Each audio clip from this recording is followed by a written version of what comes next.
Hey, this is Brent Leary. I'm back again with another This Week in Small Business brought to you by the folks at Salesforce and smallbiztrends.com. I'm in Atlanta, and usually I'm sitting in a diner when I'm doing these things, but this is really cool because I feel like I'm sitting on top of the city of Atlanta. We're at the Atlanta Tech Village building in Buckhead, and as you can see, it's a nice little scenery in the background.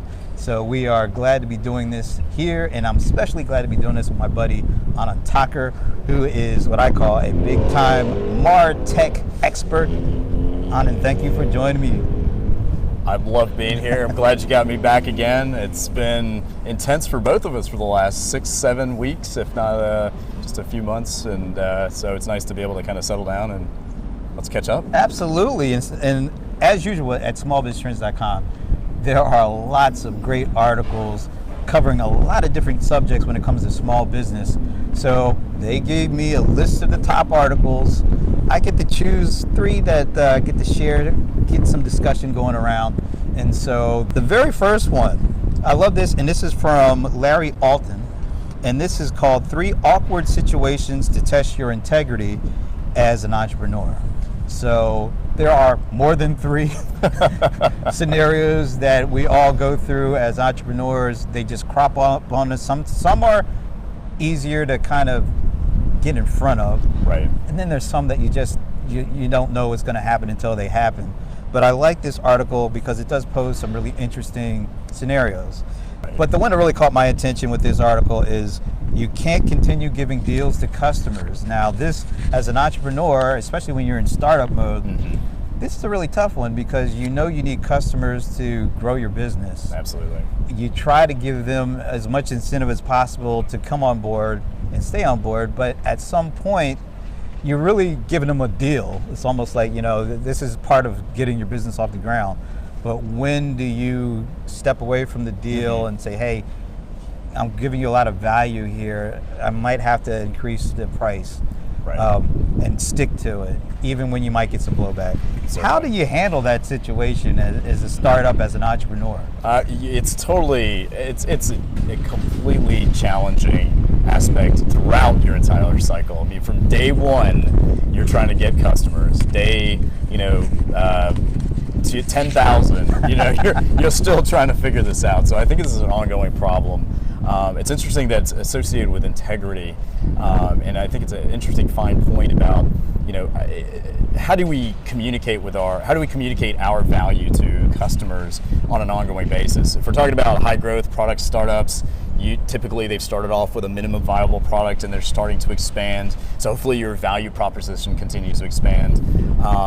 If it's a service, say for instance, hopefully your service value add or maybe the experience that you've had alongside with the customers that you're delivering those values is increasing, as you gain traction and credibility.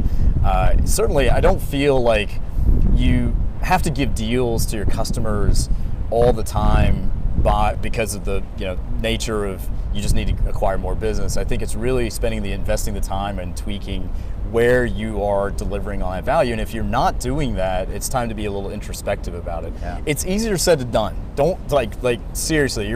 Some of you are probably nodding your heads like what or rolling your eyes like, yeah, of course it's easier to sit there with Brent Leary at top of the world over here in Atlanta and talk about this type of stuff. But it's an investment worthwhile. And to go expand on the integrity part of it, this is where you're starting to build your culture of your company, and since culture is extremely important, everyone wants to build it.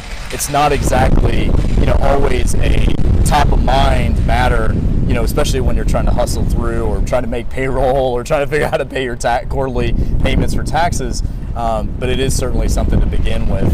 The best way, really, if there was one thing I would offer, advice in terms of doing this, is saying, don't ever discount, but instead find ways to offer different value add to your offering without having to discount.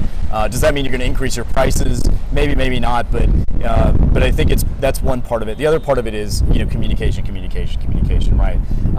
As long as you have a great relationship, or you're continuing to invest in a relationship with your customers. We've been talking about customer success. That's part of that, is to not just upsell, but we're talking about making sure your customers are fully utilizing your services or maximizing the value they have on the return on your investment of a product and its implementation. So, try not to cut deals. I mean, it's hard, but entrepreneurship is hard.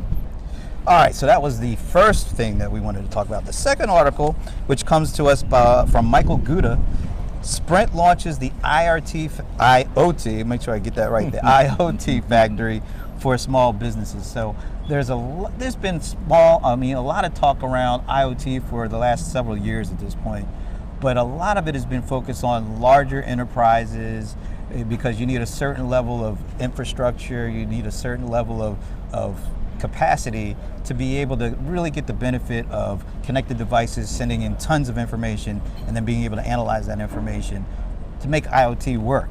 Right. So with Sprint, which is a company that small businesses have been leveraging for years now, with Sprint providing kind of the IoT backbone that will allow small businesses to leverage the benefits of IoT and start to actually get involved with it. It seems to me this could be a really big deal from a small business perspective. But what do you think? I applaud Sprint for doing this, right? Because I think it's a bold step.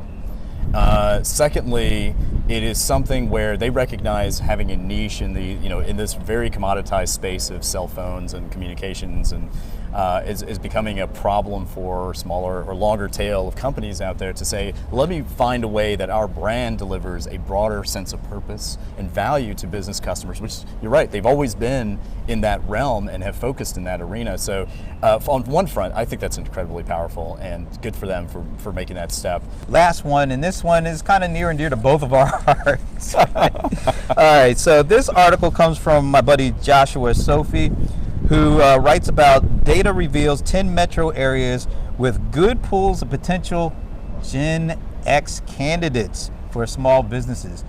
Being proud members of Gen X, we tend to feel sometimes like we get overlooked because everybody's talking about the millennials, the baby boomers, of course, were there. Now everybody's talking about the millennials. Here's one that's actually saying, if Gen X is actually a pretty good employee pool.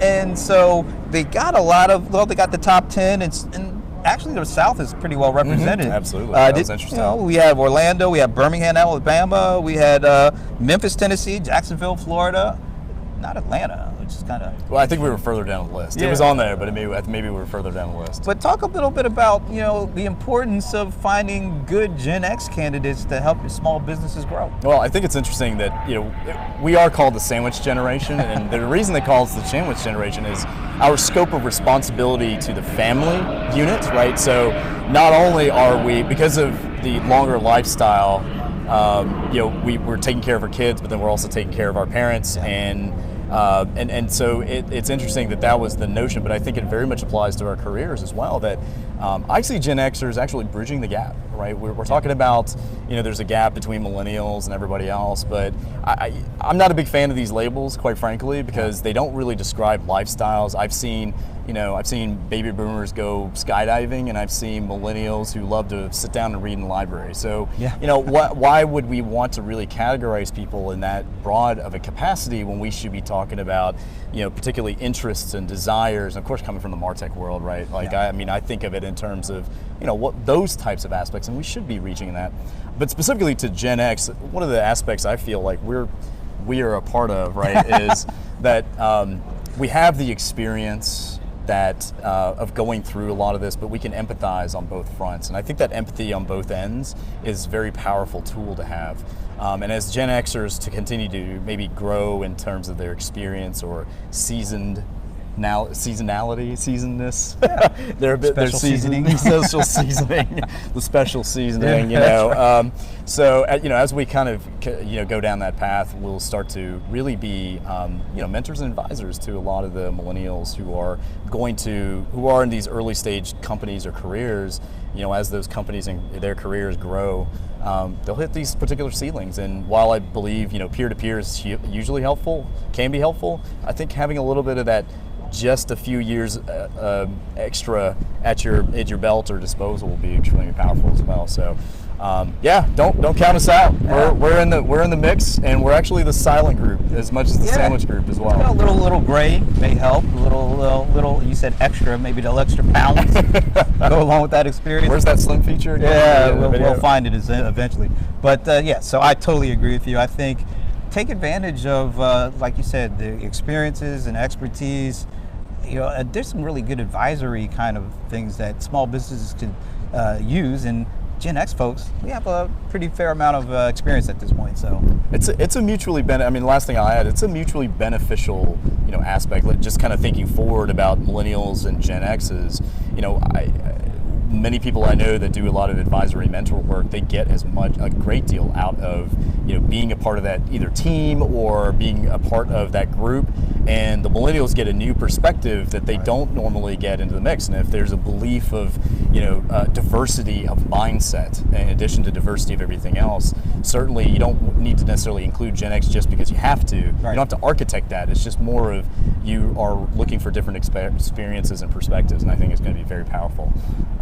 And who knows, some of those folks, they can roll. So some of us can roll with everybody else. So if you're looking for some help, That's right. you can start with these two guys, these Gen X's right here. We will make it happen. All right, so this has been great. Once again, all these articles are on smallbiztrends.com. There are way more top articles.